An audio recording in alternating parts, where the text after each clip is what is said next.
மட்டும்.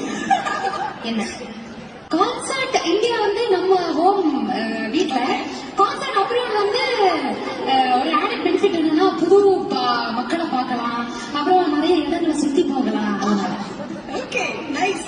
இப்போ ஒரு ட்விஸ்ட் இருக்கு. ஏஆர் ரஹ்மான் சார் மியூசிக்ல பாடுறதுக்கு ஒரு வாய்ப்பு வருது. At the same time SK Sivakarthikeyan அவருடைய சிஸ்டர் ரோல் பிளே பண்ணுவாங்க. எது சூஸ் பண்ணீங்கன்னா? ரஹ்மான் சாரோட பாட்டு சூஸ் பண்ணுவேன். ஏன்